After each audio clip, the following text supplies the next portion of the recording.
Who's that creeping through my window? Who's that creeping through my window?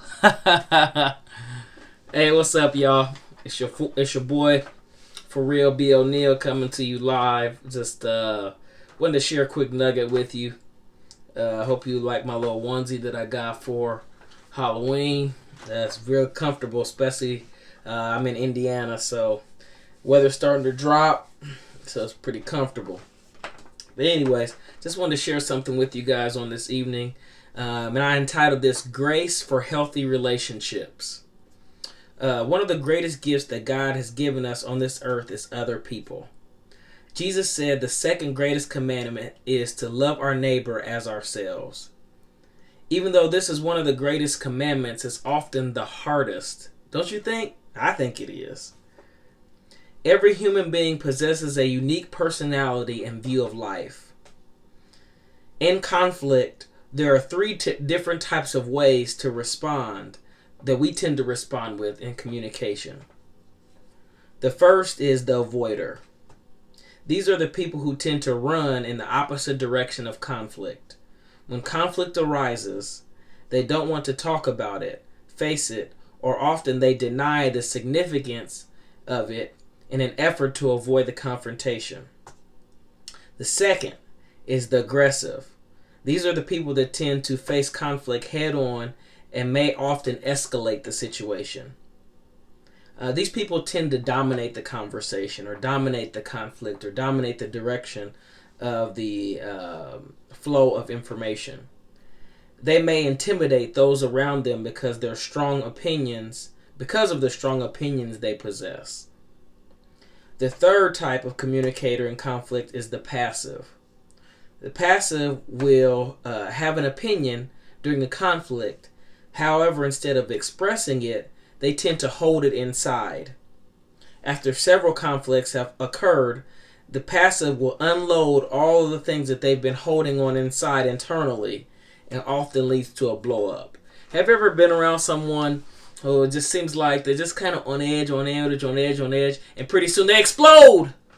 Most of the time, those type of people are those passive people, where they are internalizing all the conflicts, all the stress, all the worry, all the anxiety in life.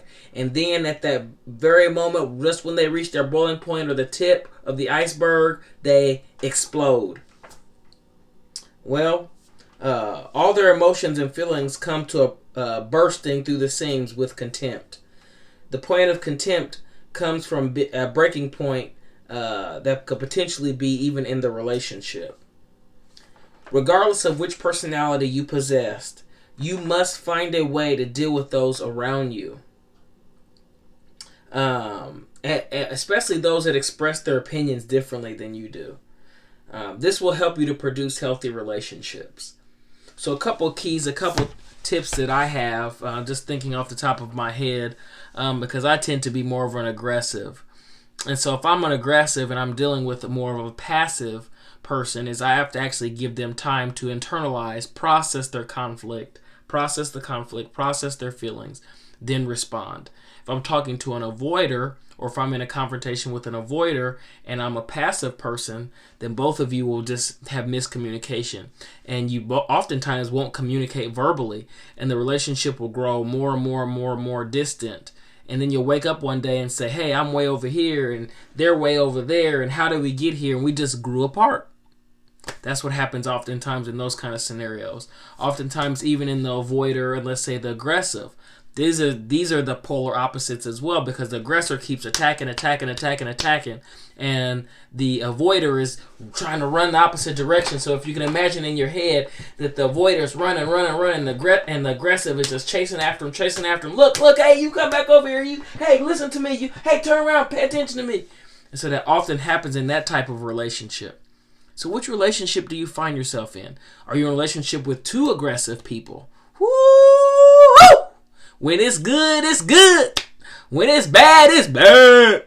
You know what I'm saying? So this depends on where you find yourself. But get to know your partner, get to know that relationship, and not just in an intimate relationship. This is with all the relationships that you have in life.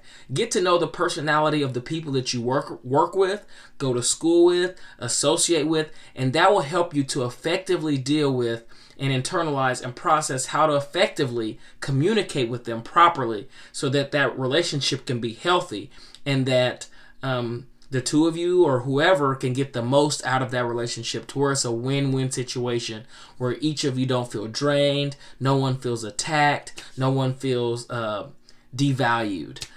So there's my tips. Get to know people, get to know their personalities, get to know quickly the most effective way to communicate with them, which may oftentimes may be the opposite of you, but it may lead to a healthy conversation and a healthy relationship if you understand